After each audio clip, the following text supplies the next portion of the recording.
Bora lá, gente, para essa primeira entrevista aqui com o Bruno Musi, para o nosso canal 98 Live e também para a gente passar nos nossos programas. Primeiramente, Bruno, obrigado por você atender a 98. E a ideia mesmo é a gente falar um pouco sobre esses primeiros meses de SAF, essa transição que ainda gera muita dúvida e muita curiosidade, né, para o torcedor atleticano. Então, eu queria que você falasse um pouco, especialmente, da organização do Atlético em SAF. A gente já viu que muita coisa mudou em relação a pessoal, a estrutura, a enxugamento também de setores. E eu queria que você falasse sobre essa organização mesmo, como que ela tem sido trabalhada aqui. Não, obrigado, eu que agradeço, é um prazer falar com vocês mais uma vez. A SAF foi concluída aí no final de outubro, né, quando a gente fechou a transação. Estamos com 4 meses e pouquinho aí de SAF. Quando eu vim para o Atlético, para a gestão do clube mesmo, que foi abril de 22, eu já vim com esse objetivo de transformar o clube em SAF, por todas as razões que a gente sabe, né, endividamento alto, necessidade de profissionalização e etc. O Atlético já vinha passando por um processo de profissionalização, né? Com a minha ida lá para a Arena, depois com alguns executivos já aqui dentro. E aí esse processo ele foi cada vez mais se tornando mais habitual, mais frequente, mas de fato ele tomou, ganhou uma celeridade na hora que a SAF foi implementada, porque aí você tinha de fato, né, uma empresa com novos donos, com novos acionistas, com uma determinação de estratégia, que a gente vai revisando isso com frequência. Então, nós temos uma estratégia que a gente segue. Precisava passar por algumas reformulações, isso de fato aconteceu. Um orçamento bem mais detalhado, né? Uma diretoria que tem hoje ciência dos orçamentos que precisam cumprir, números mais precisos, que a gente vem checando a cada mês com a diretoria, o orçado versus o realizado.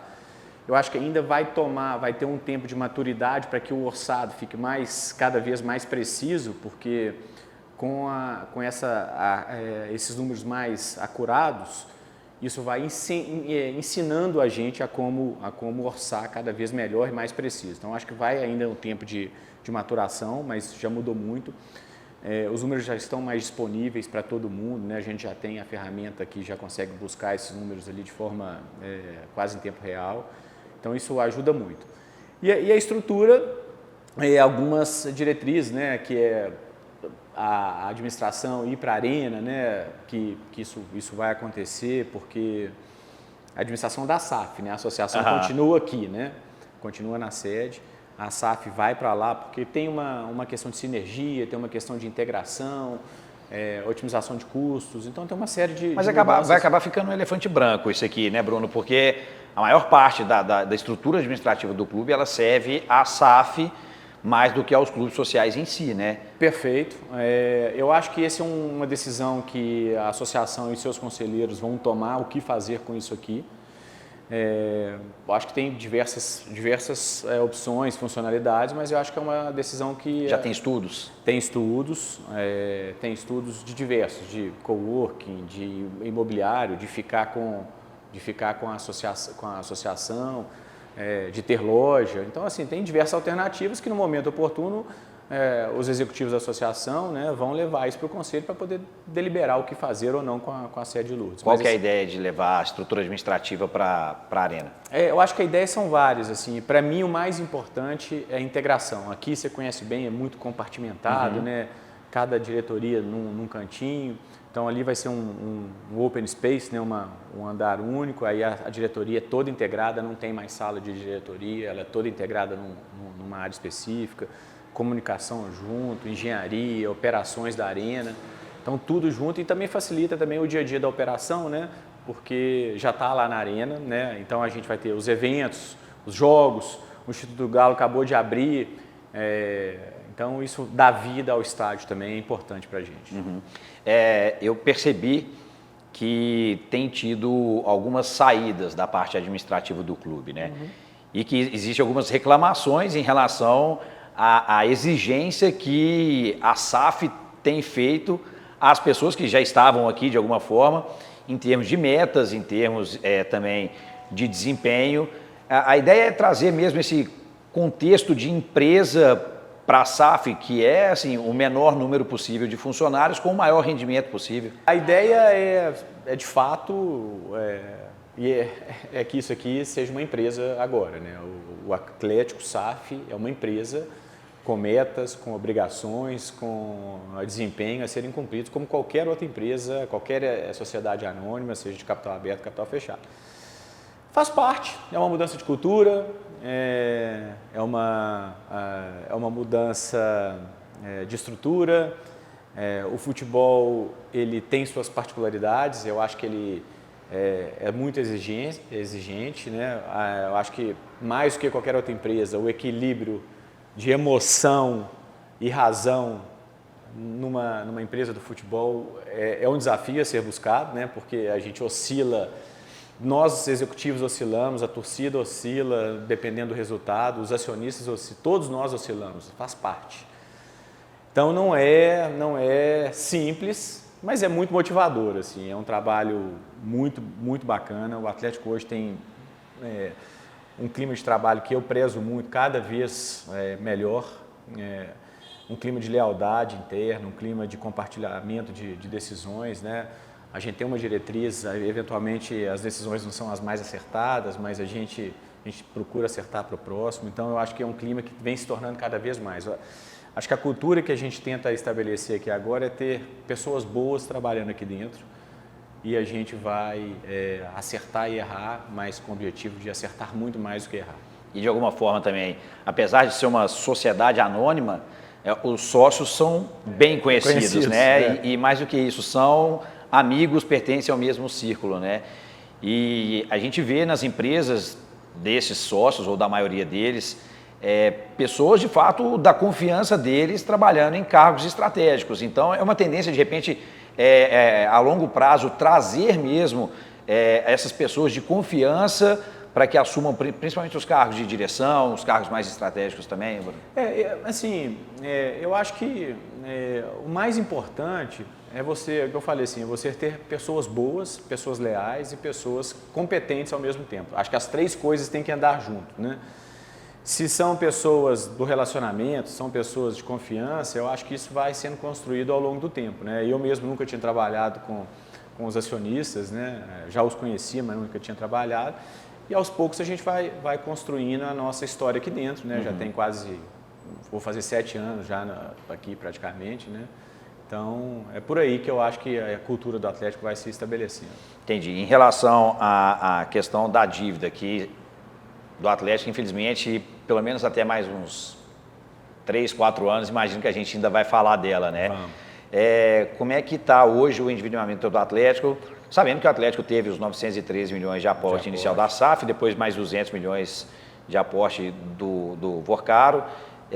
O Atlético conseguiu reduzir nessa mesma proporção do dinheiro que entrou, ou um pouco mais, um pouco menos? Perfeito. Quando a gente fechou a transação, né, porque era para ter fechado lá em maio, depois foi para junho, depois fechamos a transação em 31/10. A nossa dívida era 2,1 bilhões de reais. Entrou os 903 milhões de aporte, nós vamos fechar o ano de 2023 com 1,3 bilhão de reais.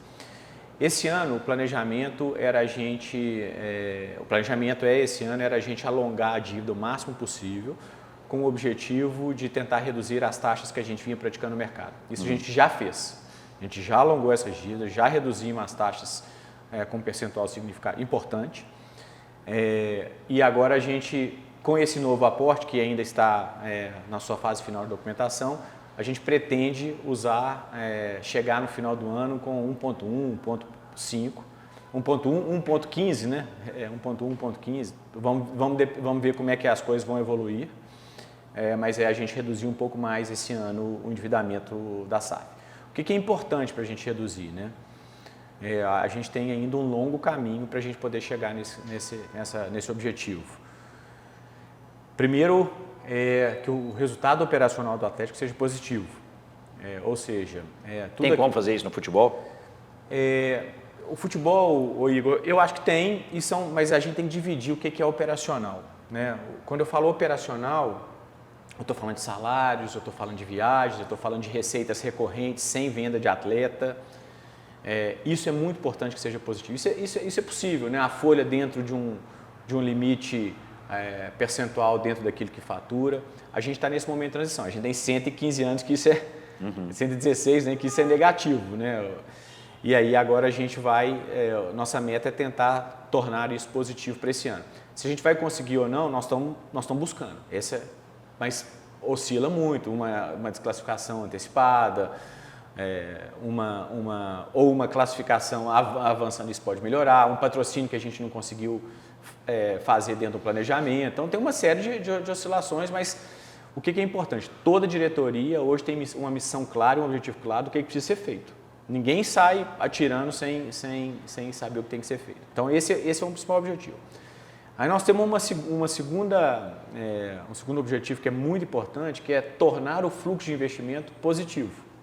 Isso é difícil. O Atlético, a gente acaba comprando mais do que vendendo. E a gente precisa reverter essa equação. Meu objetivo esse ano é fazer com que isso fique 0 a 0. Aquilo que eu comprei, eu preciso vender. Então eu preciso fazer esse fluxo 0 a 0. Mas o objetivo no médio e longo prazo é fazer com que a gente venda mais do que compre, para tornar esse fluxo também positivo. E aí depende muito da base, né? Aí depende da base. Aí a gente entra no outro planejamento estratégico, como nós comportaremos em relação à base do Atlético. Esse é um ponto fundamental, é transformador e é isso que a gente precisa definir. E aí são dois problemas, que você tem o problema da formação, que a base tem que saber captar e formar grandes atletas. Perfeito. Mas o problema principal da transição, porque a base ela forma, mas quem revela é o profissional. Perfeito. E aí você tem que mudar a cultura do torcedor para aceitar jogador da base. A gente já vê isso mudando um pouco com o Rubens, com o Alisson, que são grandes jogadores. Mas a gente viu muita corneta, por exemplo, em relação ao Savinho, que hoje o jogador, a joia que brilha no futebol europeu, né? E eu acho que nessa transição... Só lembrando aqui para a galera, nós vamos falar muito de Arena ainda, viu, nessa conversa nossa, porque como CEO da Arena também tem muita coisa para ser falada. Tá bom. Eu estou muito dedicado a tentar melhorar essa base, né, junto com o Sérgio, a gente melhorar assim, aprimorar, né, os conceitos da base. Eu acho que a transição, você pegou um ponto assim, ela é fundamental. E eu acho que além da cultura do torcedor, mas eu acho que tem coisas internamente que a gente pode fazer, que a gente aprendeu um pouco lá fora, que a gente já vinha estudando, que eu acho que tem coisas que a gente pode fazer que auxiliam significativamente essa melhora na transição para o profissional. Acho que tem alguns caminhos aqui que podem ser seguidos. E a captação de atleta, assim, eu acho que é fundamental, mas a gente tem que trabalhar como se fosse uma pirâmide, né? Concentrar muito na captação até o sub-13 e depois a gente ter um processo de formação no 14, 15, 16, 17, sub-20, eventualmente uma outra categoria, para que nesse processo de formação de fato a gente só traga jogadores ou capte jogadores, aqueles que a gente vê necessidade específica naquele elenco. O grosso tem que estar ali formado no funil para que a gente possa avançar com isso. Eu vi até uma entrevista recente do Hendrick falando que quando ele chegou ao Palmeiras, o pai dele teve que se mudar para São Paulo, pediu pelo amor de Deus um emprego no Palmeiras, só tinha emprego para limpar o estádio, recolher os lixos do estádio. E o Atlético pensa de alguma forma, pelo menos naquele jogador que ele considera diferente, fazer esse tipo de acolhimento para a família, que a gente sabe que o jogador de 13 anos ele não vai ter um salário de R$2.000, um salário que justifique... E nem pode, né? Porque sustentar uma casa, né? Só a partir de 14. Pois ele não pode nem sustentar uma casa, mas o Atlético pensa em criar oportunidades também para os familiares de atletas que puderem e quiserem participar também. Eu acho que o Atlético precisa de uma série de coisas em relação à base. Isso já vem sendo feito, né, de alguma maneira. A gente tem até um grupo que a gente procura, quando você tem um jogador e procura ajudar os familiares, de fato, isso acontece.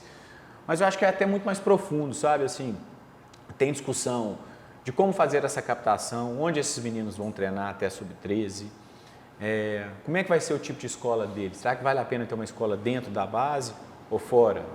Será que vale a pena a gente tornar esses jogadores, ter esses jogadores com mais controle psicológico, mais apoio social? Porque tem diversas alternativas aí no mercado, sabe? E o que a gente tem visto é que a questão social, a questão de apoio psicológico, ela tem se tornado cada vez mais importante, porque você precisa do bem-estar atlético, né? Físico, mas você precisa do bem-estar mental. E a gente vem percebendo que isso cada vez é mais importante. E a gente vem numa geração também que acaba tendo um convívio na rede social muito grande com um número grande de pessoas que não teria esse convívio. A gente conversou com o Caçapa recentemente, ele disse que na época dele, raramente um torcedor ia ter acesso à casa dele, ou jamais o torcedor ia ter acesso à casa dele, e hoje tem acesso à casa de todo mundo através de uma rede social. Eu posso chegar num dia que você está de folga e te xingar, e aquele xingamento te afetar de alguma forma no seu bem-estar emocional, né? E essa geração nova, ela convive com isso muito mais. Mudou muito. A gente viu ali a questão social muito forte. A gente viu uma assessoria de imprensa em alguns lugares focadas para a base. E por que essa assessoria de imprensa? É como ajudar eles a conviver com as mídias sociais. Porque existe no Atlético, então, essa palestra sobre o convívio com a rede social? Isso a gente está agora, nós estamos pensando em tudo que a gente viu, tudo que nós estamos pensando para a base. Acho que falta uma infraestrutura ainda mais adequada para a base. Nossa, a gente precisa fazer com que tudo que tem num profissional, a gente precisa ter para a base. Todos os tipos de acompanhamento, todos os tipos de dados, a gente também precisa ter isso na base. Então, eu acho que a gente precisa caprichar muito nessa infraestrutura para que, com essa fundação bem feita, a gente comece a melhorar ainda mais a formação. E você vê que nos últimos 2, 3 anos já deu uma melhoria significativa, né? No pré-pandemia, o Atlético teve que encerrar as carreiras, na pandemia teve que encerrar ali diversas categorias, né? Tinha uma mentalidade ainda muito de trazer jogadores mais velhos para ganhar título. A pressão de título não pode existir na base, a pressão é formação. A base precisa de ter boa formação e se tiver com um processo bem estruturado, os títulos vai ser a consequência. Mas a base não pode ter esse tipo de pressão. Isso vai acontecer naturalmente, né? Um trabalho bem feito, isso vai acontecer na base. Então tem muita coisa, eu acho que ainda nós estamos acabando de arrematar para poder avançar com a base. Eu acho que temos um bom caminho pela frente. Agora, Bruno, entrando um pouquinho no futebol, porque você já disse diversas vezes que o futebol não é a sua área. Você tem lá o Sérgio, você tem o Vitor, você tem as pessoas que vão tomar conta do futebol. Mas, na verdade, você faz parte do conselho do futebol. Você, Sérgio, Vitor, Renato Salvador, Ricardo Guimarães e o Rafael Menin. Perfeito. São 6. E algumas decisões já foram tomadas nesses primeiros 4, 5 meses de SAF. Decisões importantes, como de manutenção ou saída de treinador, de contratação de jogador, que é um jogador que não vai dar retorno financeiro para o clube, mas ele vai dar um retorno técnico, que é o Scarpa. E eu queria que você falasse um pouco como é essa conversa dentro de uma reunião do Conselho do Futebol. E se de repente o Vitor, que é quem tem a formação técnica mesmo, era o Rodrigo Caetano, agora o Vitor, ele tem de repente um peso a mais de convencimento dos outros 5, que são, entre aspas, leigos do futebol. Imagino que possam estar se inteirando agora, mas ainda não fizeram um curso de gestão da CBF, um curso de treinador, como tem, por exemplo, o Vitor tem nas costas dele, né? Perfeito. Não, primeiro dizer assim, que é uma conversa em altíssimo nível, né? Aqui, igual eu falei, são pessoas boas, o Atlético tem um respeito grande, mas o Atlético hoje, ele tem um planejamento estratégico para o futebol que a gente chama de Galo 2030, que a gente tem uma diretriz. Como é que isso foi feito? E a gente está consolidando esse projeto cada vez mais, essa minha ida lá fora. Nós temos o SIGA como uma central de inteligência e o SIGA serve não somente para a busca de jogadores, mas acompanhando modelos de gestão de futebol, modelos de jogo, né? Modelos de dados e analíticos. Então a gente tem uma estratégia bem mais clara definida hoje. E isso já vem sendo conversado há alguns bons meses ou alguns bons anos, E hoje eu acho que essa mentalidade está mais clara para todos os membros do Conselho. Então está cada vez mais fácil de convergir, embora haja eventuais discordâncias, mas de convergir para um caminho, para uma direção única. Mas de repente um peso ali para dividir, tá dividida a decisão, aí você tem um Vitor que é uma parte técnica mesmo, e você tem qualquer um dos R's que são acionistas, que são quem manda. Aí o peso, a palavra final é de quem? Na verdade, hoje, por exemplo, depois da SAF, as decisões que foram tomadas, nós não tivemos nenhuma divergência. Não tivemos divergência na questão do técnico, na escolha do técnico, na manutenção do jogo. Nós não tivemos nenhuma divergência. No passado a gente teve. Muitas. Mas não tinha um comitê também estabelecido, né? Mas depois da SAF, que foram essas... como é que vai ser o time para 24? Como é que nós vamos manter? Nós não tivemos divergência. Tivemos discussões ali e na hora que falou, não, esse é o caminho, nós não tivemos. Então, é até difícil eu te falar. Não chegou ainda a ter Nós não chegamos a ter esse nível de divergência, porque o projeto está cada vez tão mais claro que isso facilita bastante, sabe? Agora vamos para a Arena. Vamos lá. Que é onde, de fato, o Atlético se encontra com o seu torcedor. Já que o CT é cada dia mais restrito... antigamente eu ia para a porta do Mineirão, ver o ônibus chegar, dava para ver os jogadores dentro do ônibus, por mais que hoje tenha a Rua de Fogo, o jogador vê a Rua de Fogo, mas o torcedor não vê o jogador lá dentro do ônibus. Aliás, que eu acho um erro também, devia ser o torcedor que está ali, ver a galera, dar tchauzinho, participar de alguma forma. Mas com a janela aberta, transparente. E isso é legal, eu achava legal, eu como torcedor, eu tenho uma saudade disso aí. Dessa época. E da Arena, assim, a gente vê que a Arena ela ainda é um equipamento vivo, um equipamento em obras. Recentemente teve a entrevista coletiva da apresentação do Gabriel Milito e a gente viu que a mureta do campo para o setor Brahma está sendo pintada com as cores da Arena, do Atlético, da MRV. Então eu queria que você falasse o que tem planejado para acontecer na Arena. Eu vi lá, tem um setor restaurante à venda, que não tem um restaurante lá, tem mais um boteco para você comprar um lanche e um refri. E aí a gente já viu estádios mundo afora com restaurantes, e bons restaurantes, que as pessoas vão para sentar lá e comer num horário de almoço durante a semana ou no final de semana com a família, mesmo sem ter jogo. Quais são assim, as previsões para que, pelo menos nesse ano de 2024, já tenhamos novas formas de utilização da Arena? Não, perfeito. Eu acho que você foi bem no ponto. A Arena, de fato, é um organismo vivo, né? Se for pensar, a gente começou a operar a Arena praticamente em agosto de 23. É igual construir uma casa, você tem que mudar para terminar, né? A obra você não acaba, você entra. E foi isso que a gente fez, a gente entrou. E ainda tem muita coisa. Para você ter uma ideia, o Allianz, quando começou, acho que depois do segundo ano ele começou a ter o primeiro evento. Ele abriu sem cozinha e sem banheiros. Então, assim, eu acho que a gente está um passo bem à frente, né, nesse aspecto de infraestrutura, mas tem muita coisa para fazer. Muita gente fala, pô, a Arena não tem a cara ainda do Atlético, não tem as cores. Eu ia perguntar também da identificação visual, isso, que a gente aos poucos, né, primeiro tinha que mudar, agora nós vamos colocar um tapete, né, vamos colocar um móvel mais decorado, então é isso que nós estamos fazendo, né? Você viu as pinturas ali estão fazendo, o túnel ali a coletiva o túnel de acesso ao campo, né, tá a zona mista. A gente vai fazer, nós já estamos com um projeto pronto de como colocar a marca dos patrocinadores de forma que converse com a identidade do Atlético, sem ficar aquele abadá todo ali, isso também está sendo feito. Sem colocar placa azul na publicidade. De maneira nenhuma, né? E aí a gente vai coordenando isso. E ainda tem muita coisa para fazer ali dentro, né? Assim, a loja do Atlético não está pronta, né? O projeto está começando agora. A loja vai ser junto com o museu? Junto com o museu. Para participar do tour do Atlético. Exatamente. O tour a gente fez com a obra. Hoje você vai no tour do em obra. Você vai no tour de obra, exatamente. E o tour já é um sucesso, assim, está sempre gente, é bacana. Então o museu a gente está entrando com as leis de incentivo, nós já entramos, nós estamos com um projeto bem legal do museu, mas precisamos fazer a arrecadação do dinheiro. A loja, a gente já fechou a loja com um parceiro. No jogo passado a gente já teve 2 ou 3 pontos de venda ali dentro. Dentro do estádio. Dentro do estádio.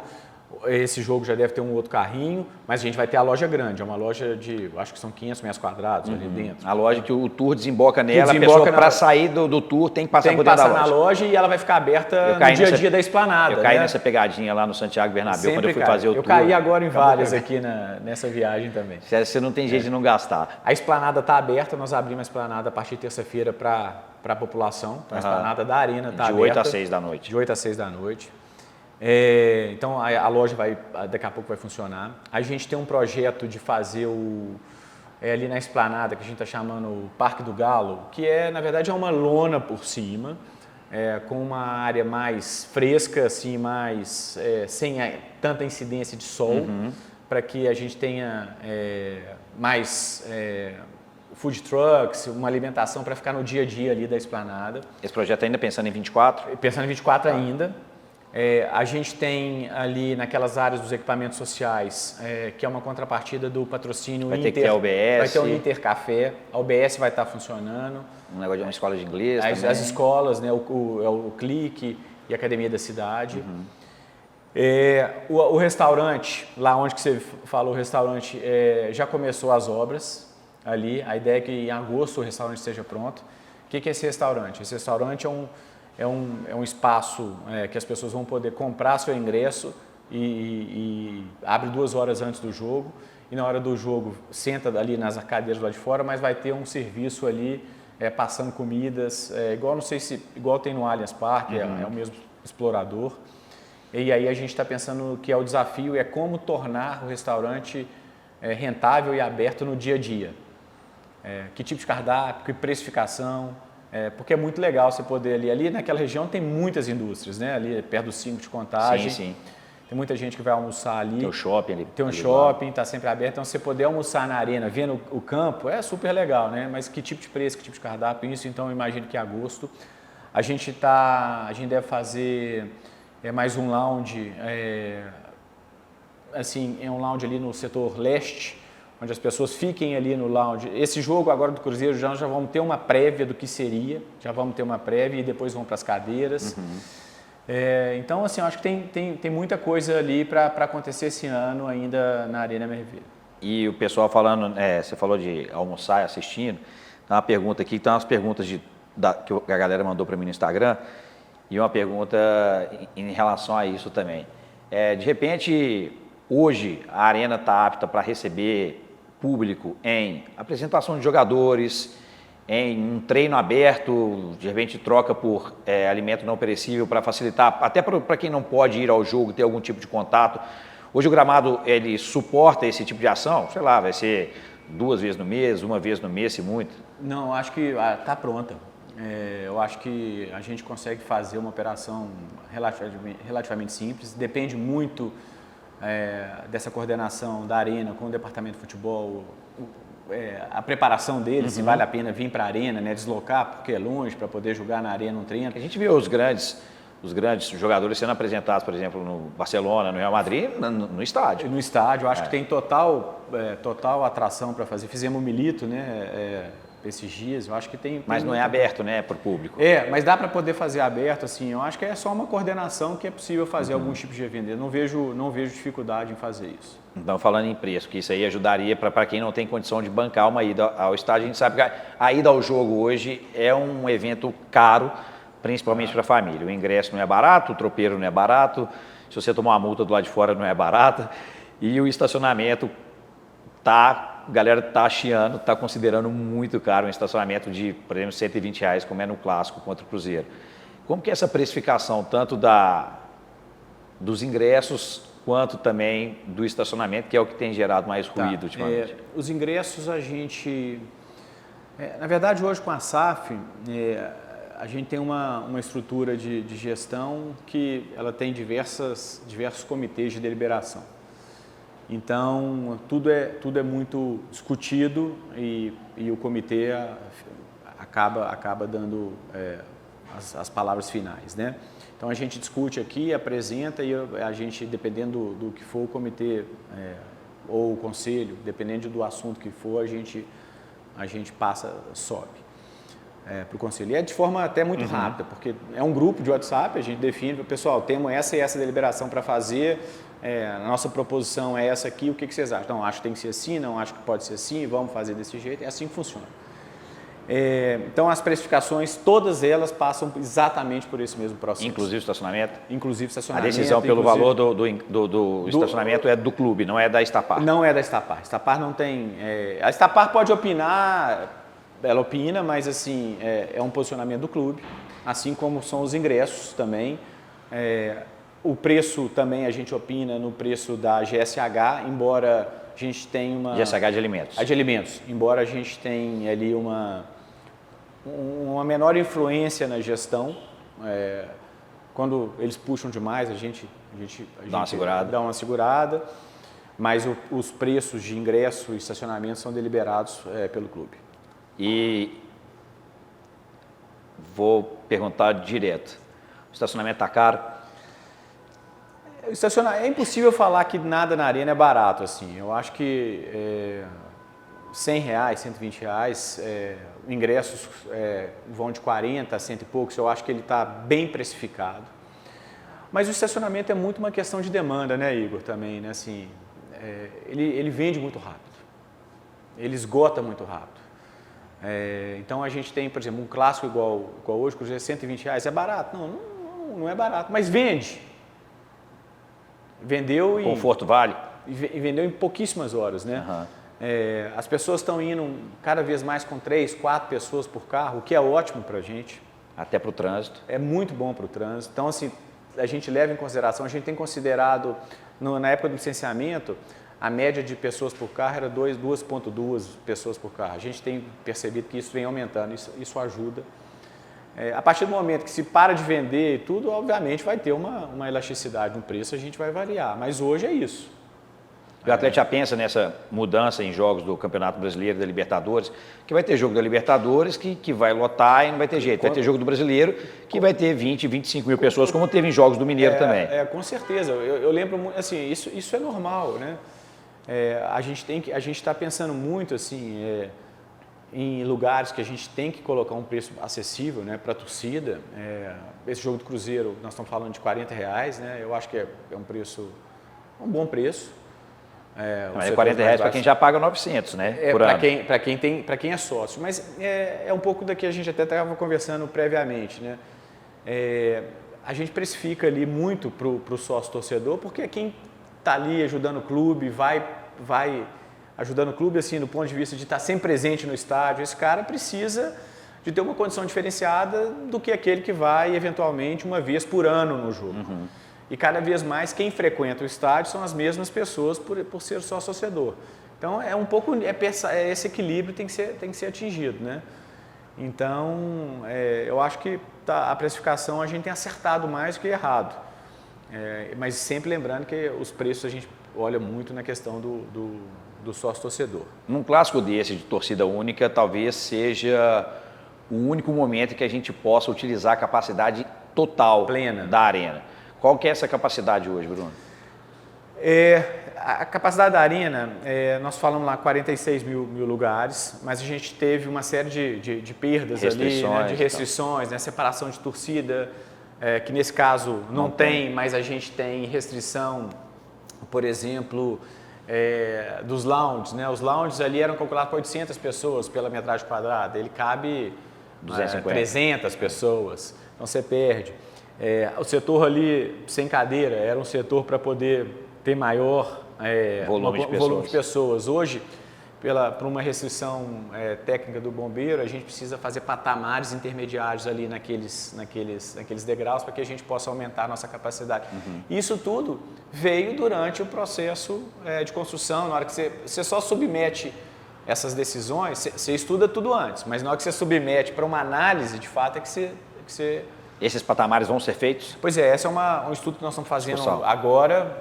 A gente deve submeter isso ao Corpo de Bombeiro e, se for aprovado, a gente deve fazer, porque você poderia aumentar a capacidade. Mas hoje, quantas pessoas cabem Hoje nós estamos falando de 44 mil pessoas na arena lotada. Agora, uma pergunta que me incomoda de uma certa forma, porque nas conversas sobre a arena, sobre o setor de visitantes, sempre teve aquele negócio. a área do torcedor visitante ela vai ser modulada de acordo com o volume de torcedores. Isso. Só que eu vejo, por exemplo, teve um Atlético Botafogo que teve 2.000 torcedores do Botafogo e a gente perdeu um baita de um espaço sem a modulação. Por que que isso acontece? Tem acontecido? Tem, não, essa é uma discussão bacana e a gente conseguiu mexer já no bombeiro agora, porque quando a gente levou para aprovação, o bombeiro exigiu que na hora que você evacua da arquibancada para dentro do anel, você precisa de 2 saídas opostas. E quando você modula ali, você não tinha essas 2 saídas opostas. Você precisava fazer essas 2 saídas opostas. A gente conseguiu, de forma... viabilizar. A gente não vai conseguir modular assim 500, 1.000, 1.500, nós não vamos conseguir. Mas nós vamos modular lá... De 2.000 para 4.000. Exatamente. Nós vamos tem essa diferenciação. Tem essa diferença. E um outro ponto que a gente também tem uma discussão é porque quando você modula, né? Então vamos supor que a gente pode dar um tapume para 2.000 pessoas. A Polícia Militar, ela exige que a gente tenha um espaçamento de um lado e de outro do tapume para que eles possam ali atuar numa eventual briga. Você vê em vários outros lugares esse espaço é cada vez menor. Aqui a polícia exige dessa maneira. Então também tem essa perda ali para os 2 lados que acontece também. Mas então já está viável essa modulação de 2.000 para 4.000? De 4.000 para 2.000 pessoas, a gente... Acho geralmente vai ser isso. O número eu não sei exatamente, mas certinho, mas a gente já modulou... Tem a reciprocidade, então não deve mudar muito disso, né? Ótimo. E, Bruno, uma coisa que eu vejo na hora do borderô, os custos da arena ainda estão muito altos, né? Principalmente se comparados com outros estádios particulares, se eu pegar a Arena da Baixada, a Arena do Grêmio especificamente, ele tem um custo baixíssimo, principalmente de limpeza, de segurança, e eu queria entender como que o Atlético está pensando em diminuir esse custo. Eu sei que é uma preocupação muito mais sua do que minha e do torcedor, mas que incomoda quando a gente vê um custo da Arena do Grêmio de limpeza de 50 mil e segurança de 50 mil no Allianz Parque e do Atlético 300 mil. Né? Esse é um assunto que a gente aprofundou bastante, Igor. E é muito difícil você ter essa comparação de borderôs, porque muitos, ou a grande maioria, que já estão operando, eles têm contratos de longo prazo dentro do estádio. Então, eles não jogam esse custo do borderô. É um contrato de limpeza e de manutenção que não estão no custo do borderô. Eles existem lá na arena, mas eles estão num custo de contrato. Não é jogo a jogo. Não é jogo a jogo. Então, a gente começou a fazer, a gente não tem uma equipe de limpeza permanente, a gente não tem uma equipe de segurança robusta do tamanho que é permanente. A exigência de posicionamento de seguranças varia de estado para estado. Quanto segurança você tem que ter em cada posicionamento. A gente tem um plano de segurança passado pela polícia, você tem que ter segurança em tais e tais lugares. Eles avaliam um laudo de segurança. Então, isso tudo interfere. Então, é muito difícil você comparar coisas iguais. A gente acabou de fazer um processo de licitação para limpeza, para que a gente possa fazer uma limpeza de longo prazo, para que a gente possa ter limpeza recorrente no estádio, então diminua um pouco esses custos. A parte de segurança, a gente avaliou agora e acho que não vai ter muita mudança pela questão do laudo e também porque aqui também você tem uma exigência muito forte do Ministério do Trabalho, porque quando você contrata uma empresa que tem trabalho temporário, você tem que registrar aqueles trabalhadores ou seguranças de forma temporária como se fossem CLTistas. Então, isso tem um incremento de custo significativo. Em alguns outros lugares, essa exigência ou essa fiscalização não acontece, em alguns lugares eles não usam segurança, usam um outro tipo de mão de obra, que é menos da metade que a gente usa. Então, assim, o Ministério do Trabalho está todos os dias na Arena MRV. Então, a gente tem uma preocupação grande em respeitar a legislação. Então, assim, não tem nada é tão simples como se imagina. Agora, mas, assim, por outro lado, né, rapidamente, as margens da Arena MRV, a gente vem vendo como elas têm subido significativamente. Os 2 principais custos são exatamente esses que você comentou, porque a gente tem grande custo que é variável de federação, de INSS, né, tem uma série de custos atrelados a impostos. Então, mas um valor maior mesmo é limpeza e segurança. Você está certíssimo. E aí o contrato a longo prazo, pelo menos na limpeza, pode ajudar a reduzir Pode isso. ajudar, e eventualmente eu posso tirar isso do borderô e jogar como todos fazem. Um custo Que geral. ele existe e não está no borderô.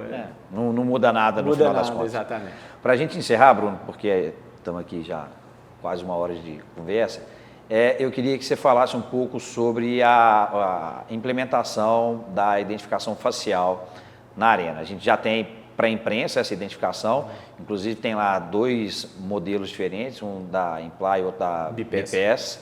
Né? E Qual que é a sua percepção? Cara, para mim é muito bom. Nós estamos usando o da BPS, né? Não é o da Imply. Isso. E a gente chega lá, põe a carinha, recebe É muito rápido, né? a licença lá para a gente entrar e pronto. É muito Você rápido. chegou a fazer o cadastramento pelo telefone? Não, eu fiz pelo telefone, foi super fácil. Segundos, né? Não, super fácil.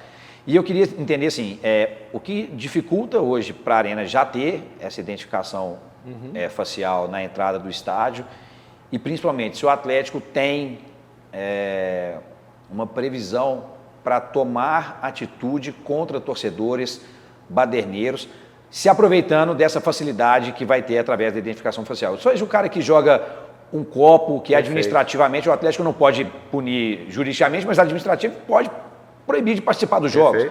Então, seja um cara que vai jogar um copo e vai ser afastado durante X jogos, se ele for reincidente, ele vai ser banido definitivamente. O cara que briga, que tem que ter uma punição muito maior. O cara que mata um outro torcedor na rua, igual aconteceu recentemente, esse cara tem que ser punido, banido eternamente do estádio. O Atlético tem essa previsão de tomar essas atitudes após a identificação facial, não só a facilidade para você ter acesso ao estádio e tal, mas também para ter um controle de quem entra no estádio. Eu acho que é um ponto importantíssimo. Você comentou super bem. A gente quer implementar o reconhecimento facial o quanto antes. Como eu disse, né, a gente está fazendo os testes ali com 2 sistemas. Né? A gente tem um contrato de catracas com a Imply, a gente tem uma outra etiqueteira e a gente tem um terceiro identificador, ou eventualmente a própria Imply ou um outro que é a BPS. Então, nós estamos fazendo com que isso tudo se converse, né? Porque você tem hardware, você tem software de ticket e você tem software de leitura de reconhecimento facial. Então, isso tudo precisa ser conversado e os contratos precisam estar... Então, assim, nós estamos endereçando isso porque isso é uma prioridade para a gente. A gente quer ter reconhecimento facial, por diversas razões. A gente diminui o cambismo, né?